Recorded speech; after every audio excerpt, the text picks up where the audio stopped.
앞서 리포트에서 보신 것처럼요. 경북 구미에서 숨진 3세 여아의 친모에 이어서 남편까지 임신과 출산은 사실이 아니다 이렇게 항변하면서 이 사건이 더욱 미궁 속으로 빠져들고 있습니다. 전국부 김수영 기자와 뉴스 추적하도록 하겠습니다. 김수영 기자. 네. 자, 친모에 이어서 그 친모의 남편 그리고 친딸까지 뭔 가족이 임신과 출산에 대해서 안 나왔다 이렇게 부인하고 있지 않습니까? 네, 맞습니다. 앞서 리포트에서 보셨듯 정말 미궁에 빠진 사건입니다. 네. 일단 구미 3세 여아의 친모는 검찰 송치 직전 자신은 아이를 낳지 않았다고 주장을 했고요. 그리고 친모의 남편 역시 방송에 나와 아내가 3년 전 아이를 낳은 적이 없다고 강조했습니다. 아내와 함께 사는 자신이 임신 사실을 모르는 것이 말이 되느냐며 출산 한 달 전 사진을 공개하기도 했습니다. 네. 부부가 출산을 부인하고 있는 상황에서 친부를 찾지 못하고 있고 친모의 임신 진료 기록 등 추가 증거도 확보하지 못하면서 수사가 난항을 겪고 있는 겁니다. 네, 이렇게 다들 부인은 하고 있지만 이 DNA에서 친모일 가능성이 99.999% 이상으로 나와서 친모일 가능성이 가장 큰 성모 씨인데, 성모 씨. 경찰에서 검찰로 송치되는 과정에서 한 말이 화제였지 않습니까? 예, 맞습니다. 지난 17일 사건을 경찰에서 검찰로 송치하는 과정에서 마스크로 얼굴을 가린 친모는 출산 사실을 강하게 부인했습니다. 저는 애를 낳은 적이 없어. 진짜로 낳은 적이 없는. 다른 아이는 어디?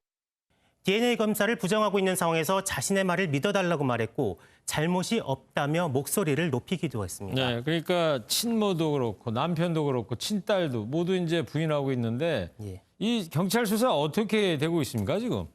네, 가장 중요한 증거가 미비한 상황입니다. 수사팀은 숨진 여아의 친부를 확인하기 위해 여아가 태어난 3년 전 석 씨의 통화 기록을 확인해 택배 기사까지 포함한 남성 30여 명의 DNA 검사를 실시한 것으로 알려졌는데요. 그러나 여전히 친부가 확인되지 않은 상황입니다. 네. 미궁 속에서 빠져나오기 위해서는 결정적인 단서 확보가 가장 중요한데요.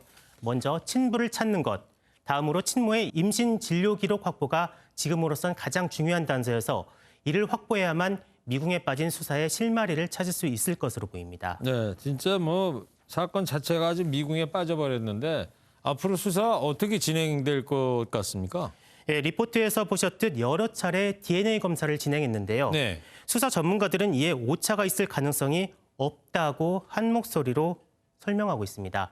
과거에는 DNA 운송 과정에서 변질이나 훼손 가능성이 있었는데 지금은 이송 시스템이 보완돼 친자 관계를 절대 의심할 수 없다는 설명입니다. 네. 일단 친모나 남편 모두 강하게 부인하고 있는 상황에서 정말로 미궁에 빠질 가능성도 남아 있고요. 이런 경우 수사가 장기적으로 진행되면서 밝혀질 가능성이 있다고 전문가들은 공통적으로 얘기하고 있습니다.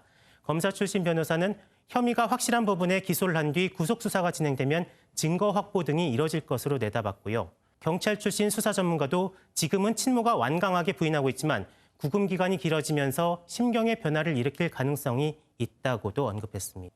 네, 전대미문의 미궁에 빠진 사건입니다. 수사가 속도를 내서 하루빨리 사건의 실체가 파악되기를 기대해 보도록 하겠습니다.